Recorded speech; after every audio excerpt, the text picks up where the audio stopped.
Salut, c'est Antoine et je voulais vous parler aujourd'hui des gens qui apprennent à chanter lyrique alors qu'ils ne veulent pas forcément chanter dans ce style.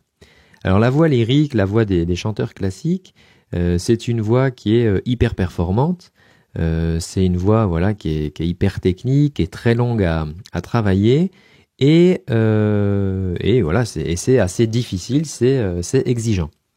Et on pense pour ces raisons-là que du coup, si on apprend à chanter lyrique, on pourra ensuite tout chanter.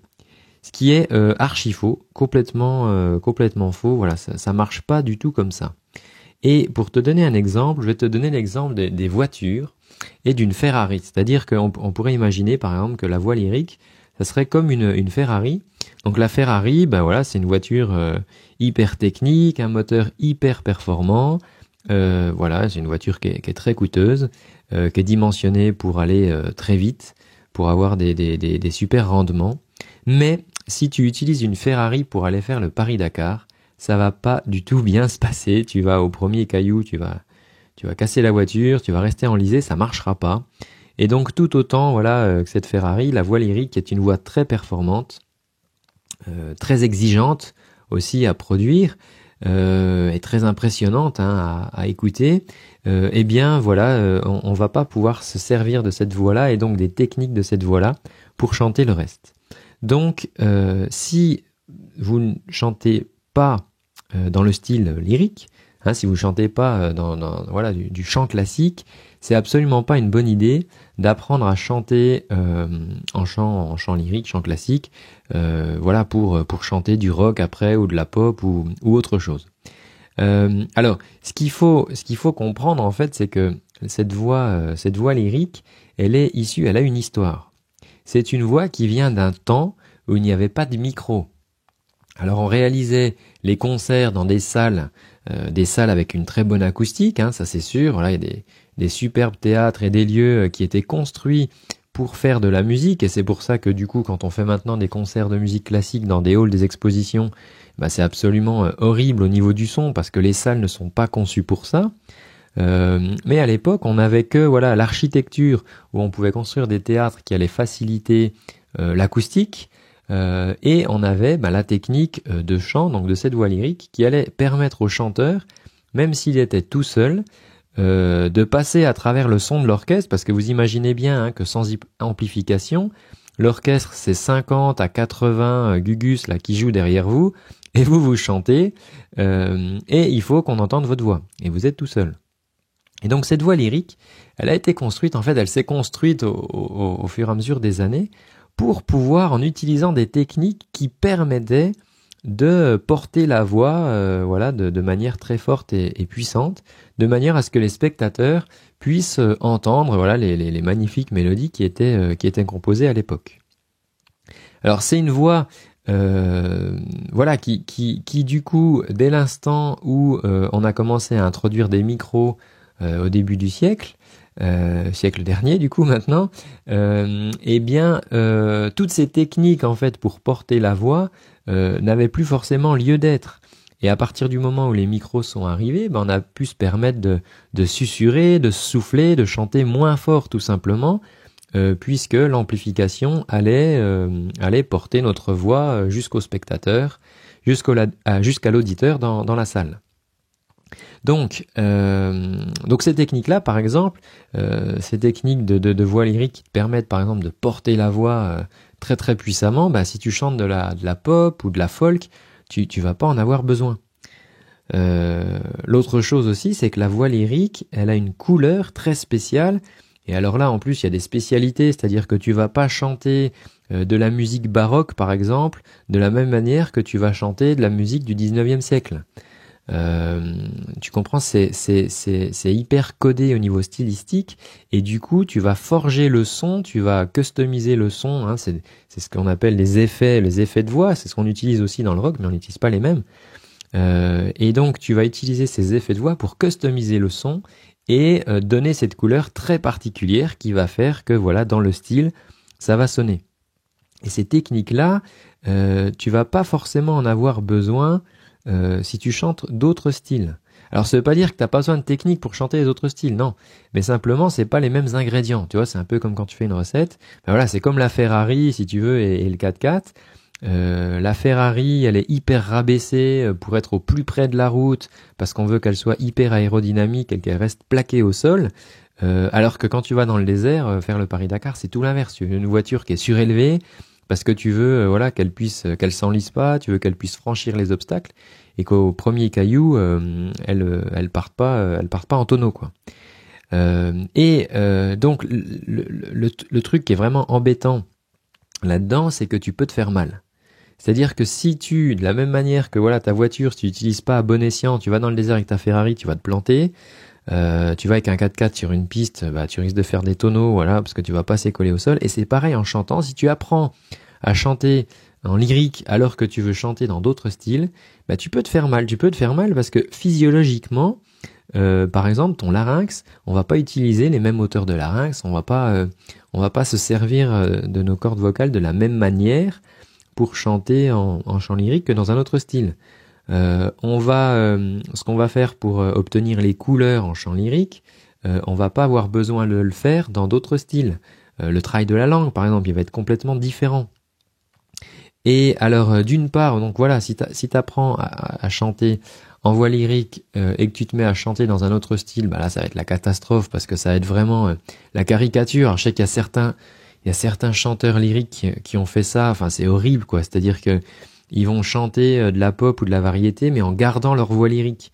Et du coup, enfin, c'est complètement idiot parce que cette couleur de voix lyrique, elle vient, voilà, elle a une histoire, comme je te l'expliquais tout à l'heure, et elle provient de contraintes techniques qui n'existent plus aujourd'hui. Aujourd'hui, on a des micros. Aujourd'hui, voilà, on n'a pas besoin de donner une couleur particulière pour chanter de la pop ou de la variété. Et voilà, moi je trouve ça complètement idiot du coup de faire ça, de chanter du répertoire moderne avec cette voix lyrique. Et il y a une seule artiste, on en parlera. Il y a une seule artiste que je connaisse, elle qui a fait l'effort, c'est Nathalie Dessay, voilà, qui est une chanteuse lyrique qui a fait une carrière internationale, enfin fabuleuse en chant lyrique. Et dernièrement là, elle a voulu explorer d'autres styles et elle a fait l'effort de dire ok non. Voilà, stylistiquement, la technique que j'utilise en voix lyrique n'est pas appropriée, et donc je vais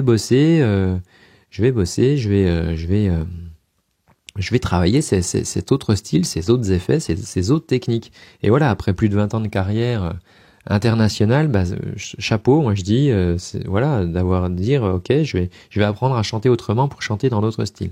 Voilà, mais la plupart des gens ne le font pas, et donc bon, voilà, alors stylistiquement déjà c'est pas adapté, donc je veux dire ça sera complètement hors propos. Voilà, si tu te mets à chanter du Led Zeppelin ou du Ed Sheeran avec une voix lyrique, et puis ben comme je te le disais tout à l'heure, tu peux en plus te faire mal parce qu'on demande pas la même chose, et c'est vraiment l'idée, hein. C'est pas que la voix lyrique, si tu veux, c'est bidon, pas du tout, hein. C'est comme la Ferrari, toi, une Ferrari c'est pas bidon, mais une Ferrari dans le désert, elle va te servir à rien. Tu vas t'enliser, tu feras même pas 10 mètres, quoi, c'est même pas la peine. Et alors le vrai problème là-dedans, en fait, c'est que c'est assez compliqué parce que voilà, des profs de chant lyrique, on en trouve dans les conservatoires. Voilà, il y en a partout en France ou à l'étranger, il y en a. Mais des profs de chant moderne ou de chant de musique actuelle, de chant amplifié, comme tu veux l'appeler, eh ben il y en a pas beaucoup parce que c'est tout jeune. Tu vois, le chant lyrique, ça existe depuis plusieurs siècles, alors que le chant amplifié, ça a à peine 100 ans. Et donc, bah voilà, il faut que les techniques elles se mettent en place. Alors aux États-Unis, ils ont commencé à bosser ça il y a 40, 50 ans. Et puis bah voilà, maintenant en Europe ça arrive. Il y a des super formations. Il y a des personnes en France, voilà, qui sont formées sur ces techniques-là. Mais simplement, évidemment, bah il y en a beaucoup moins. Il y en a beaucoup moins que tous les profs de chant qu'il peut y avoir dans les conservatoires. Et donc, il commence à y avoir quelques heures maintenant, hein, de chant amplifié dans les conservatoires, voilà, avec des professeurs qui sont spécialisés là-dedans. Mais c'est clair que très concrètement, si tu cherches un prof de chant, tu as beaucoup plus de chances de tomber sur un prof de chant lyrique que sur un prof de chant moderne, de chant amplifié. Enfin, là, comme tu peux l'appeler comme tu veux. Et donc ça c'est la première chose. Donc effectivement, bah, faute de trouver autre chose, bah, certains vont se mettre à commencer à prendre des cours de chant lyrique. Moi je connais des gars comme ça qui voulaient chanter, enfin qui chantent dans des groupes de rock, puis ils disent bon bah voilà j'ai pas trouvé donc je vais apprendre le chant lyrique, mais ça les aidait pas du tout en fait, c'était infernal, donc ils dépensaient de l'argent, ils prenaient des cours et ils progressaient pas, et la frustration finalement elle s'agrandissait quoi, parce qu'ils gagnaient pas en confort vocal, ils avaient toujours autant de difficultés dans leur groupe de rock, et puis à côté de ça bah ils bossaient, et puis ça se passait même à la rigueur pas forcément bien avec leur prof de chant lyrique, parce qu'il y avait un peu tout un grand écart où ils bossaient du chant lyrique alors que eux ils voulaient chanter autre chose quoi. Tu vois, donc ça collait pas. Après il y a aussi et ça c'est un mensonge hein, qui dans la musique qui existe pas dans le chant, que dans le chant d'ailleurs, c'est-à-dire que voilà, tu as des profs assez peu scrupuleux qui tu vas venir les voir, et puis eux ils connaissent que la méthode de chant lyrique, et puis toi tu vas leur dire bah voilà, moi je voudrais chanter de la pop, je voudrais chanter ci ça voilà. Et puis eux, ou du rock, toi. Et puis eux, c'est pas leur truc. Mais ce qu'ils vont te dire, c'est qu'ils vont te dire attends, de toute façon, avant de chanter ça, tu vois, de toute façon, il faudra que tu fasses déjà 3 ans de chant lyrique, parce que c'est les bases, quoi. Tu vois, chant lyrique, c'est les bases. Alors que c'est pas vrai, du coup. Voilà, enfin voilà, c'est pas du tout le cas.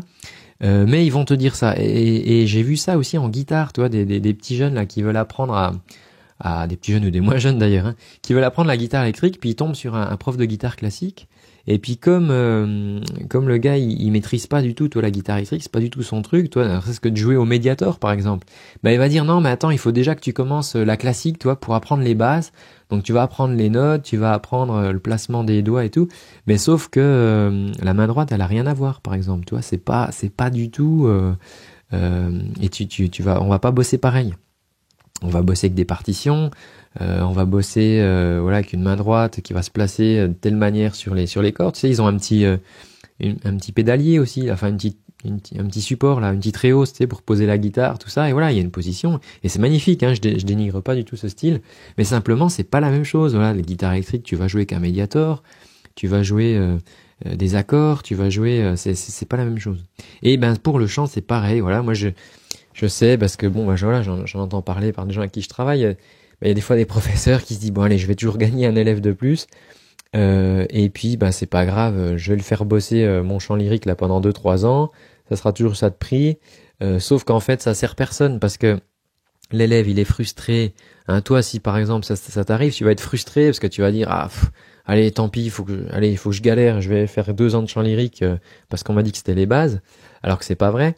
Le prof, lui en face, bon bah voilà, il va prendre ton argent, mais je veux dire, ça sera pas agréable pour lui de travailler avec toi, parce qu'il va bien sentir que toi que c'est pas ton truc, c'est pas ton style, machin. Enfin bref, ça va être galère pour tout le monde, et donc je trouve que c'est pas une bonne solution.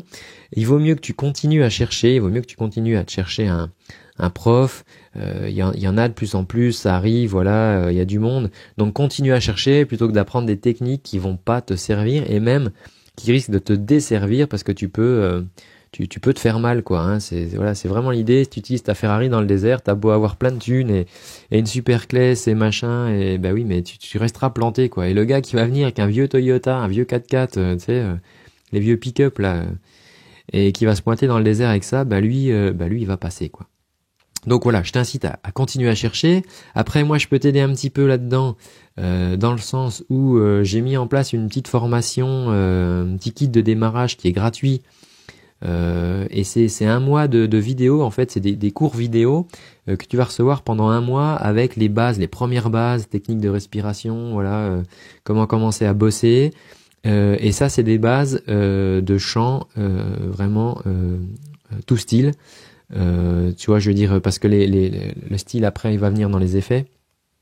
Mais c'est vraiment des bases qui vont te permettre de ensuite pouvoir aller sur une voie lyrique si tu le souhaites, hein, par la suite. Mais aussi sur du rock, sur de la pop, et autant démarrer du bon pied. Donc si tu es intéressé par ça, il y a un petit lien dans la description. Il suffit que tu cliques dessus, ça va te demander ton adresse mail pour qu'on puisse t'envoyer les exos, et puis ça te permettra de démarrer. Sur la chaîne YouTube, il y a aussi plein, j'ai mis aussi plein d'exos qui justement sont pas typés au niveau du style. Donc après, si c'est des exos qui sont typés, je le précise, toi je vais dire ça c'est pour les gens qui chantent lyrique, mais c'est des exos qui sont pas typés, donc tu vas pouvoir l'utiliser dans toute situation pour démarrer. Et puis écoute, moi je te dis à très bientôt. ciao. Ah, j'allais oublier. Si ces conseils s'intéressent, voilà, si tu aimes ce podcast, eh ben, tu peux mettre une petite évaluation. Parce que voilà, je fais ça, moi je propose tout ça gratuitement et j'ai envie de continuer de faire ça et ça me plaît de pouvoir aider des chanteuses et des chanteurs. Simplement, si toi aussi tu veux aider d'autres chanteurs et d'autres chanteuses, bah tu peux mettre une petite évaluation. En cliquant dans le lien en dessous, c'est marqué lien vers iTunes, podcast, enfin pour évaluation.